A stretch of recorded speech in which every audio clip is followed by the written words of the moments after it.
Assalamualaikum warahmatullahi wabarakatuh.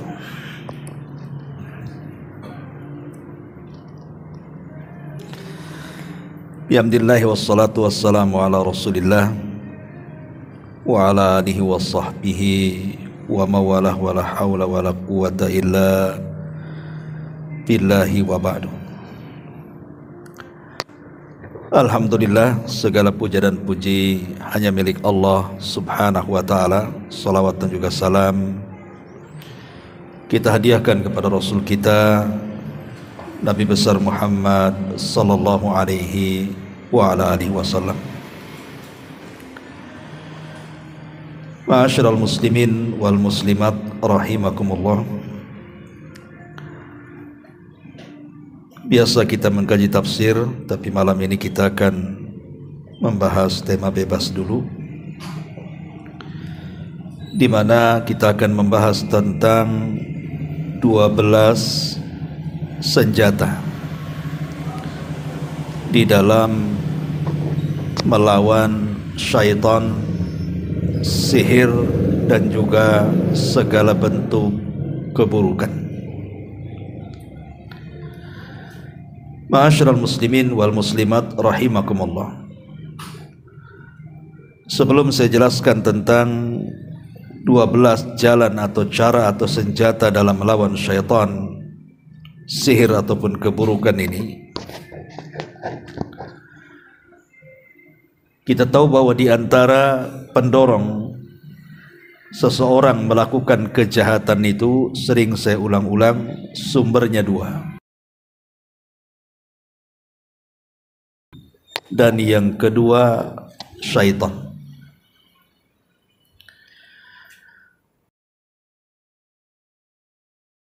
Di kalangan jin dan bisa dari kalangan manusia.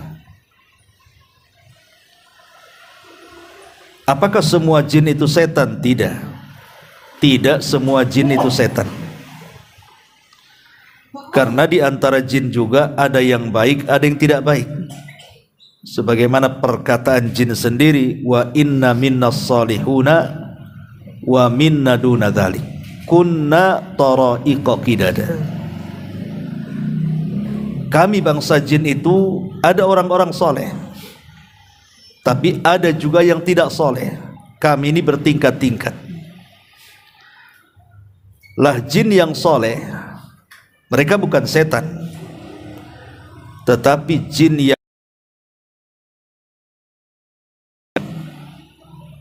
jadi jin yang jahat itu yang disebut dengan setan. Lah jin-jin yang jahat inilah yang kemudian digerakkan oleh iblis untuk menggoda Bani Adam. Dan kita tahu bahwa alam jin berbeda dengan alam manusia. Artinya bagi kita manusia, jin itu perkara gaib. Tapi bagi jin, untuk manusia, bagi mereka tidak gaib. Karena jin mampu melihat kita, tapi kita tidak bisa melihat jin. Makanya Allah mengatakan innahum yaraukum huwa wa qabiluhu min haitsu la tarawnahum. Sesungguhnya mereka mampu melihat kalian, dia iblis dan seluruh bala tentaranya, dari arah yang kalian tidak sanggup melihatnya. Dari sini kita tahu bahwa menghadapi syaitan dari kalangan jin tidak bisa dengan menggunakan senjata-senjata yang biasa kita gunakan, entah berupa pisau, pedang, panah, pistol, atau senjata-senjata canggih yang sekarang kita kenal dengan nuklir dan yang lainnya. Tidak bisa kita menghadapi dengan senjata-senjata ini, karena keberadaan mereka tidak tampak, sehingga kalau kita menyerang mereka dengan senjata yang ada, umpamanya antum bawa golok atau bawa pisau atau bawa panah, kemana diarahkan senjata itu coba? Jinnya saja nggak tahu di mana, sehingga sulit melawan jin-jin jahat atau setan ini dengan senjata-senjata manusia.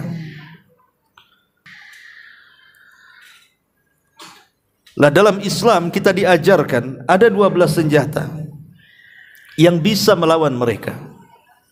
Dan 12 senjata ini adalah senjata-senjata paling kuat dan ampuh untuk melawan godaan-godaan syaitan, ataupun bahkan melawan sihir, atau bahkan keburukan-keburukan yang ditimbulkan.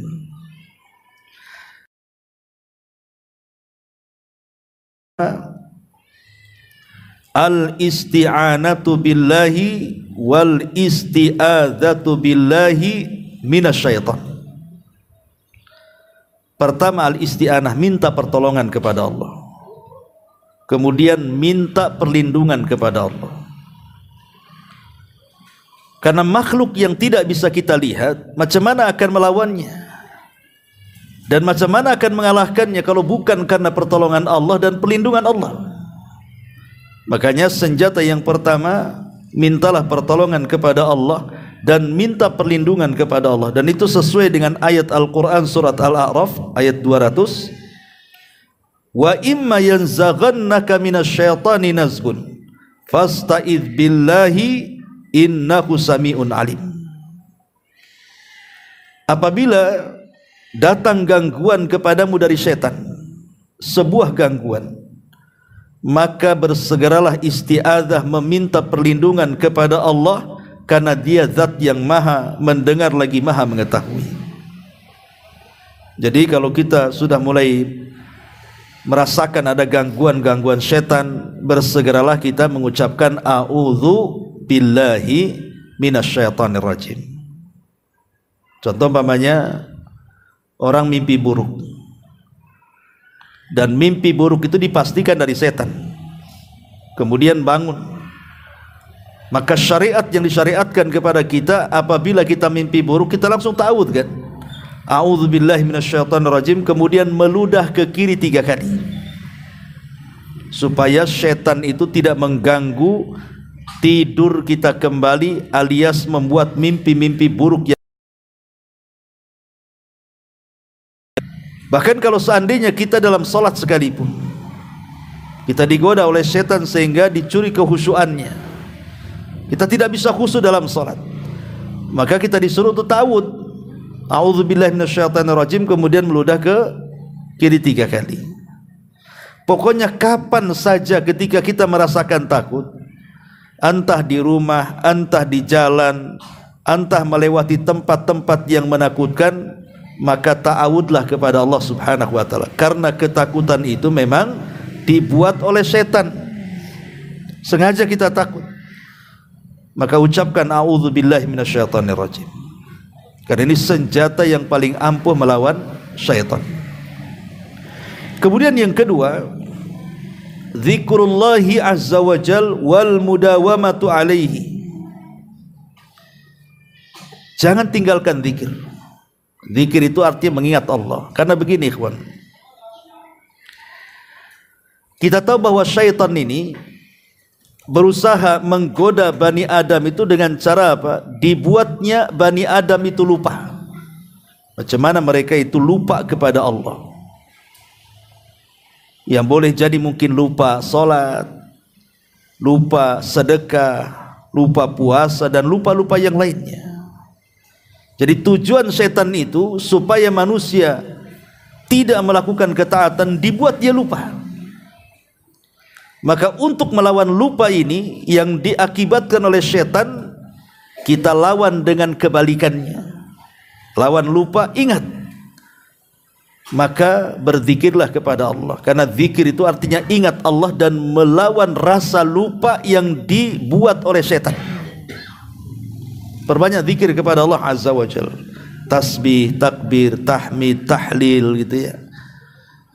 Ma'asyiral muslimat yang muslimin wal muslimat rahimani wa rahimakumullah. Disebutkan dalam athar Abdullah ibn Abbas dan yang lainnya, wa huwa makna qauluhu ta'ala, ketika bicara tentang makna firman Allah azza wa jalla, min syarril waswasil khannas alladzi waswisu fi sudurin nas. Kita berlindung dari keburukan waswas. Was-was ditimbulkan dari siapa? Dari khannas. Khannas itu makhluk yang tidak terlihat alias jin. Jin yang jahat. Sekali lagi ya, kalau jin yang baik tidak setan. Yang terus memberikan waswas kepada dada-dada manusia. Inilah setan selalu memberikan was-was.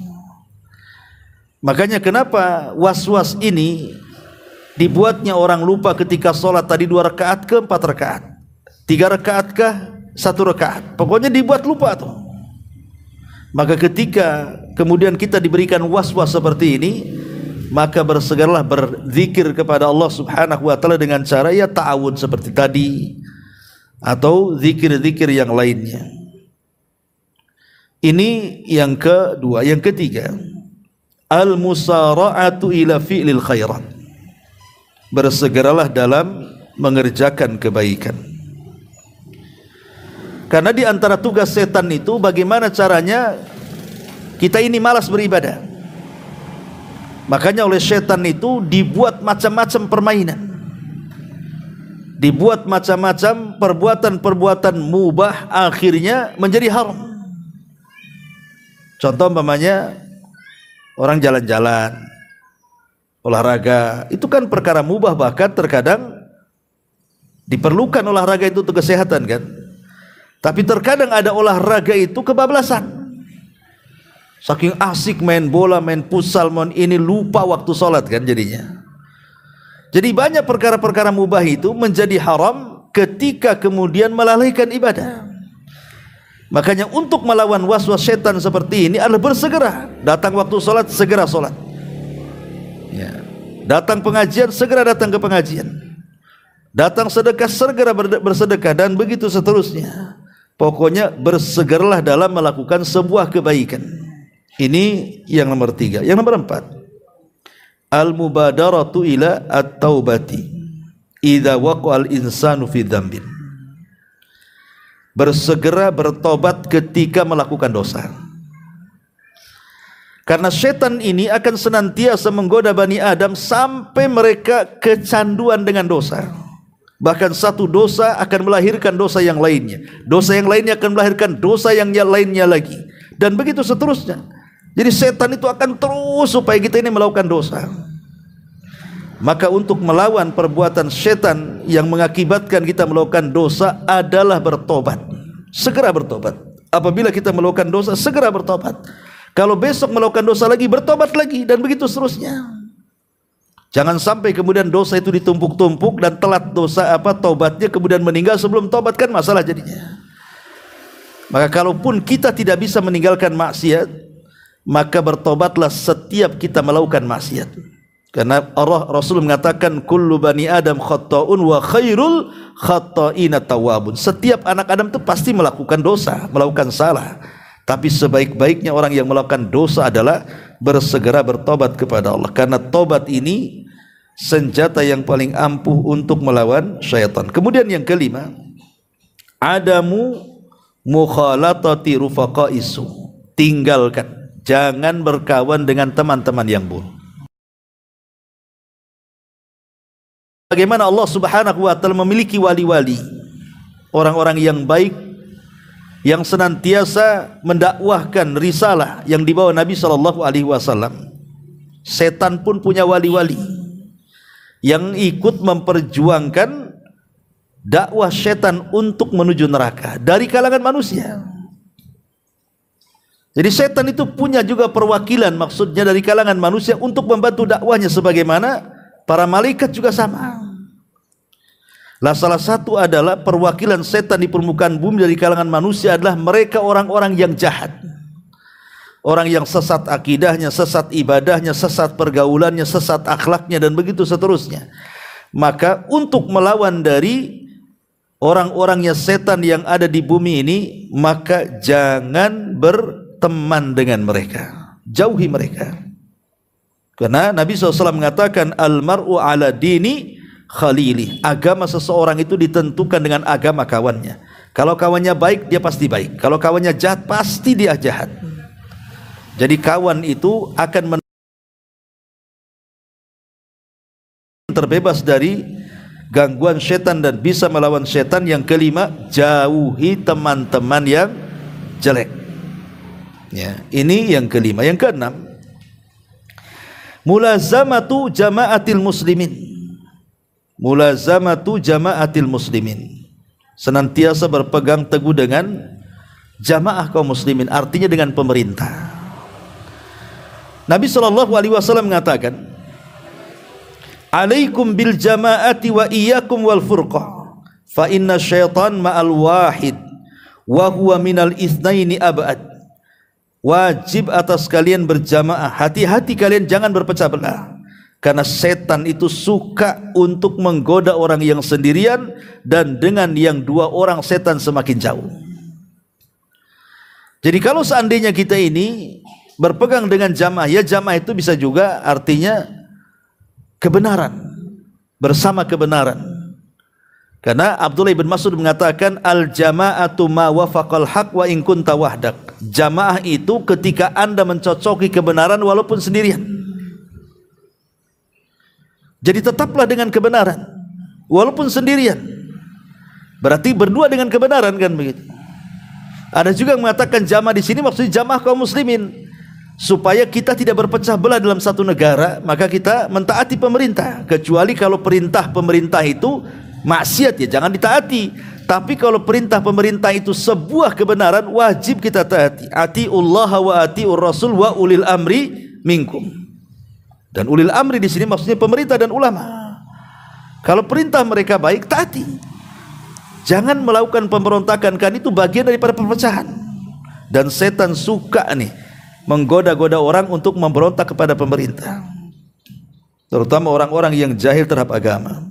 Ini yang nomor 6. Yang nomor 7, qaulu bismillah fi kulli ahwali. Ucapan basmalah itu paling efektif. Jadi kalau kita melakukan aktivitas apapun, menutup jendela, menutup pintu, baca basmalah. Ya. Masuk kamar mandi, baca basmalah. Ngangkat barang, baca basmalah. Apa saja, aktivitas apa saja yang dimulai dengan baca basmalah, maka setan tidak mungkin dekat-dekat dengan aktivitas kita. Dalam sebuah hadis, Nabi SAW mengatakan, satru ma baina a'yunil jin wa auratu bani adam idza dakhala ahaduhum al-khala'a an. Kata Nabi SAW, yang bisa menghalangi atau menutupi pandangan jin dengan aurat kita itu adalah ucapan basmalah. Apabila salah seorang di antara kalian masuk kamar mandi, maka ucapkan basmalah, bismillah. Terutama para akhwat, memanjakan ibu-ibu ini ketika salin, ketika memang tidak ada orang, ataupun mungkin adalah yang mungkin suaminya tidak ada masalah, kan itu mahramnya. Tapi ada yang ketiga yang memandang aurat. Siapa mereka? Setan. Sementara setan dalam rumah itu banyak jumlahnya.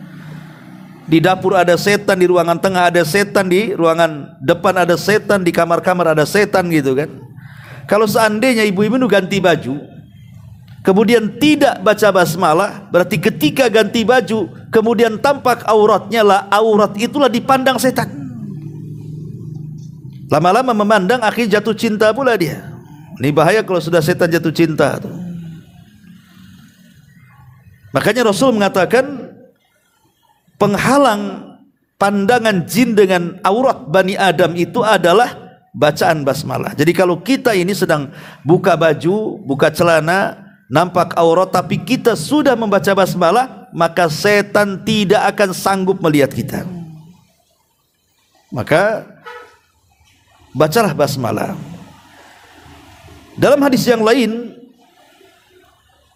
an rajulin min ashabi Nabi SAW, tentang seorang sahabat dari sahabat Rasul, dia mengatakan, kuntu radifan Nabi, aku dibonceng di belakang Nabi. Fa'atharat dabbatun fakultu ta'isha syaitan. Tiba-tiba kendaraannya, binatang yang ditunggangi itu terprosok. Karena terperosok, akhirnya dia melaknat binatang itu dan mengatakan ta'isa syaitan, celaka setan. Maka Rasul mengatakan la taqul ta'isa syaitan, jangan kau katakan celaka setan. Karena unta itu kan dari tabiatnya dari tabiat setan kan, lain dengan kambing. Kalau kendaraan unta itu kan tabiatnya dari setan. Jadi orang ini refleks mengatakan celaka setan. Maka Rasul mengatakan jangan kau katakan seperti itu. Fa innaka idza qulta dzalik ta'azzama hatta yakuna mithlal bait.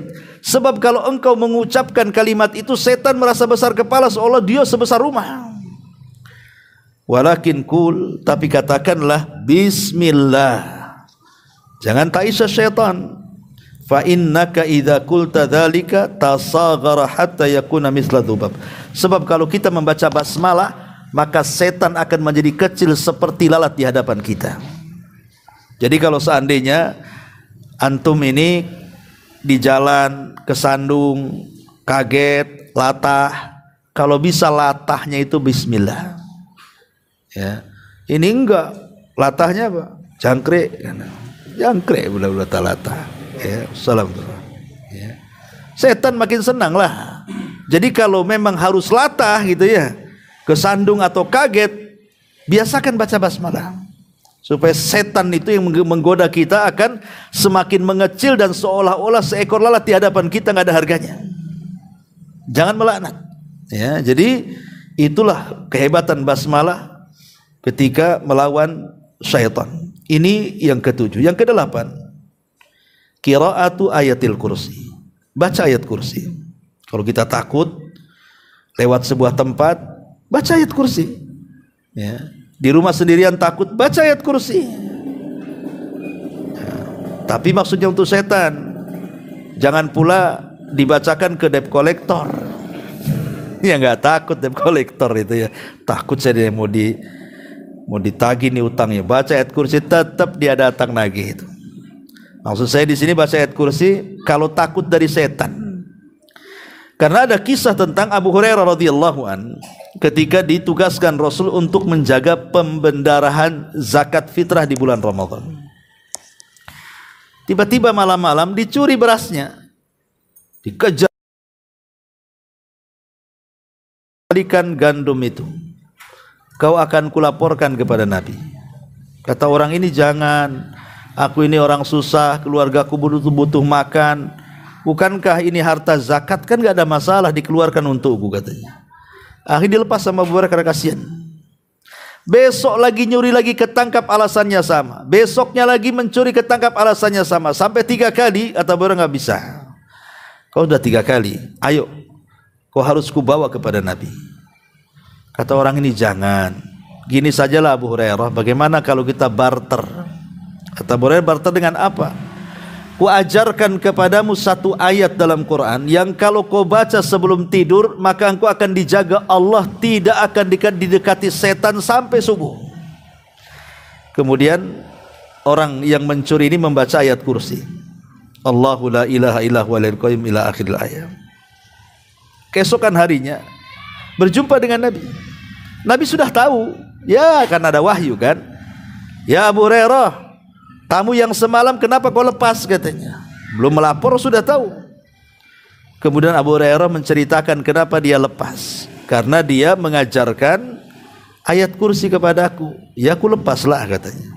Kata Rasul, Abu Hurairah, kamu tahu nggak siapa yang kau tangkap semalam itu? Kata Abu Hurairah, nggak tahu. Kata Rasul, fa innahu syaitan. Yang kau tangkap semalam itu setan. Adapun setan itu mengajarkan ayat kursi kepadamu untuk masalah ini benar. Sadaqaka wa masalah ini, sementara dia sendiri adalah seorang pendusta. Dalam masalah lain setan itu pendusta, tapi dalam bab ini mengajarkan ayat kursi benar, kata Rasul. Artinya bahwa yang membocorkan, bukan bocor halus lagi ini, bocor deras ini. Setan membocorkan kelemahannya sendiri kepada Abu Hurairah kan. Bahwa kalau kau ingin tidak diganggu saat tidurmu sampai waktu bangunmu, baca ayat kursi. Coba, udah dibocorkan sama setan malah. Rahasianya sendiri loh ya. Lihat. Maka kalau kita dalam kondisi ketakutan, baca ayat kursi. Itu senjata paling ampuh melawan setan. Ini yang ke-8. Yang ke-9, baca Al-Baqarah. Kalau ingin lebih panjang lagi, baca surah Al-Baqarah. Karena Nabi SAW mengatakan dalam sebuah hadis, Iqra'u surat Al-Baqarati, baca oleh kalian surah Al-Baqarah, fa inna akhdaha barakatun. Siapa yang mengambil surah Al-Baqarah dapat berkah dia. Wa tarku hasratun, dan watarkaha, dan siapa yang meninggalkannya maka kerugian. Wala tastati'uhal batalah, dan setan sekuat apapun tidak bisa mengalahkannya.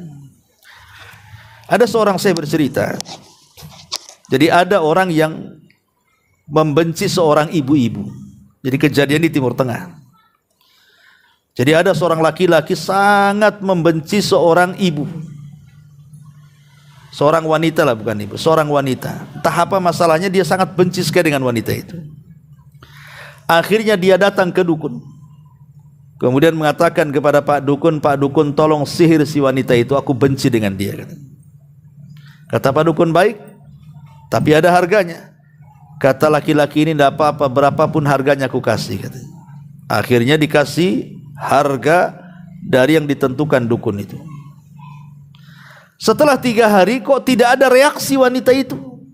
Kok disihir harusnya kan kejang-kejang teh atau apa, sakit, enggak, biasa aja. Akhirnya kemudian dia 3 hari setelahnya dia datang ke dukun dan mengatakan, Pak Dukun, engkau sudah menyihir atau belum sih? Kenapa wanita itu tidak tersihir? Akhirnya Pak Dukun tiba-tiba mengembalikan uangnya kembali dan mengatakan, aku tidak, kau mau, aku punya teman tukang sihir yang jauh lebih hebat ilmunya dibandingkan aku. Dikasih alamatnya, datang ke tukang sihir yang kedua. Kata tukang sihir yang kedua, dia minta tambah biayanya. Hargaku jauh lebih mahal daripada dukun itu, katanya. Akhirnya siap dibayar dengan sesuai dengan keinginannya. Tapi setelah 3 hari pun tak tampak pula wanita itu terkena sihir. Jadi dia datang lagi, rupanya biayanya dikembalikan. Dia nggak sanggup, katanya. Gak sanggup saya nyihir si wanita yang kau maksud itu, tapi aku punya teman jauh lebih sakti dibandingkan aku, katanya. Ini 3 dukun loh sekaligus. Akhirnya datang ke dukun yang ketiga, itu yang paling sakti itu. Dan dukun yang ketiga ini minta biaya jauh lebih mahal lagi. Akhirnya disediakan, tapi juga sama.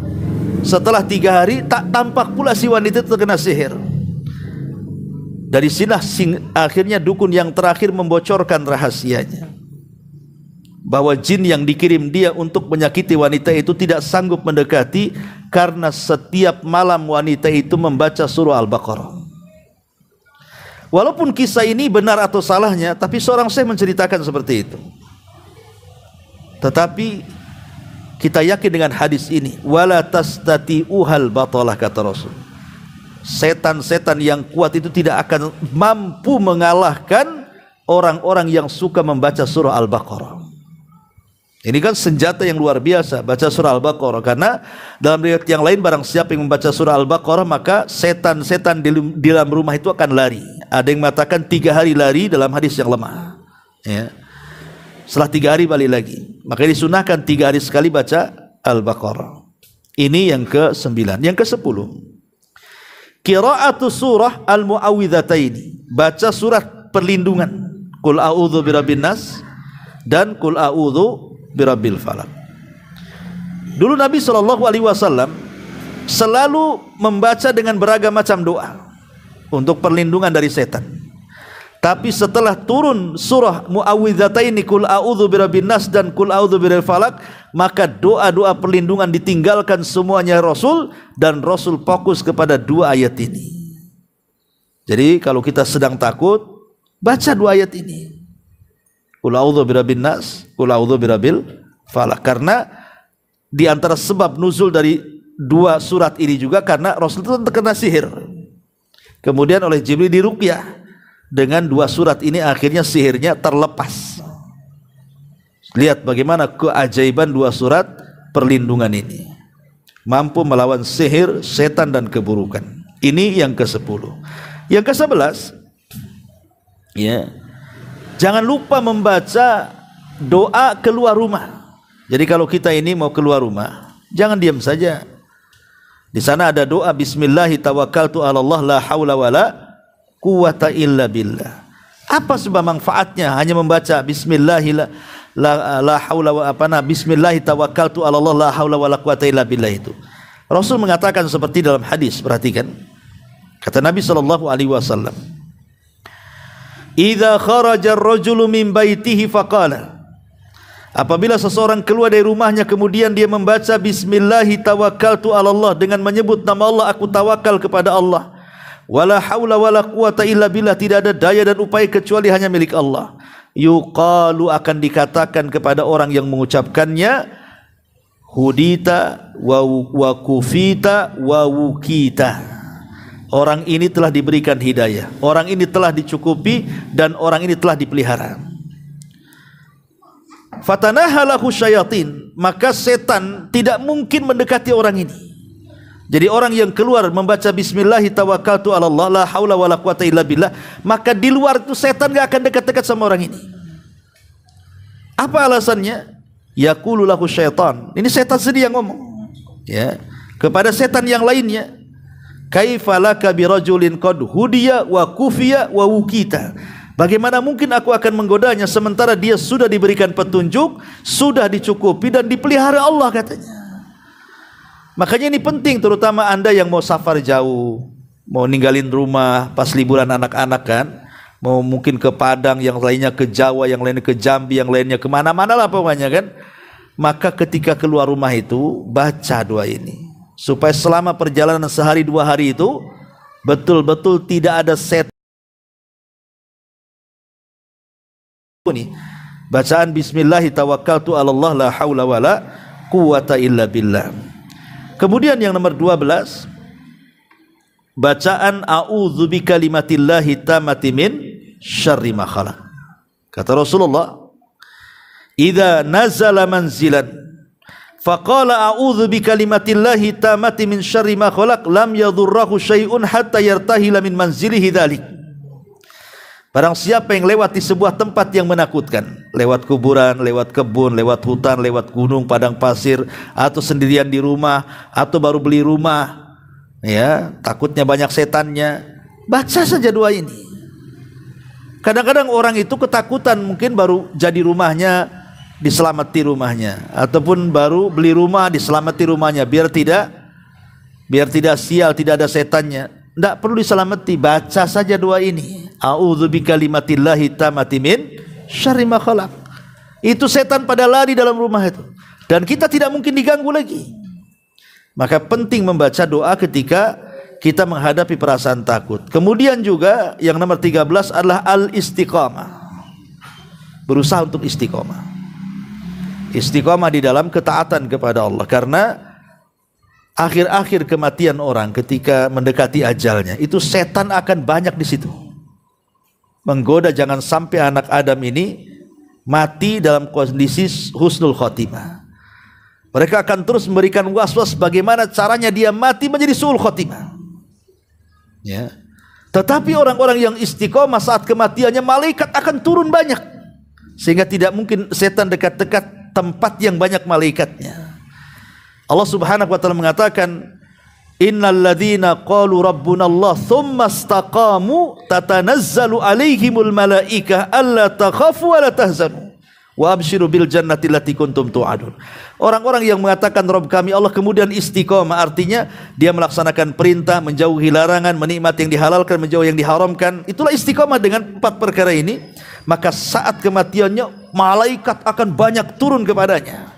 Dan kalau sudah banyak turun malaikat di situ, setan enggak mungkin dekat. Ya. Dan malaikat membisikkan di telinganya, jangan takut, jangan sedih, karena sorga sudah menunggu Anda. Kemudian malaikat mengatakan, malaikat maut, keluarlah wahai ruh yang baik kepada keridhaan Allah Subhanahu wa taala. Jadi istiqomah ini juga senjata yang paling ampuh untuk melawan setan. Dan yang terakhir tentunya juga banyak-banyak berdoa kepada Allah Subhanahu wa taala, karena doa itu silahul mukmin, senjatanya orang Islam. Inilah di antara 12 atau 13 atau 14, ya lupa tadi. Yang jelas inilah yang diuraikan para ulama dari senjata-senjata ampuh untuk melawan syaitan. Wallahu a'lam bishawab.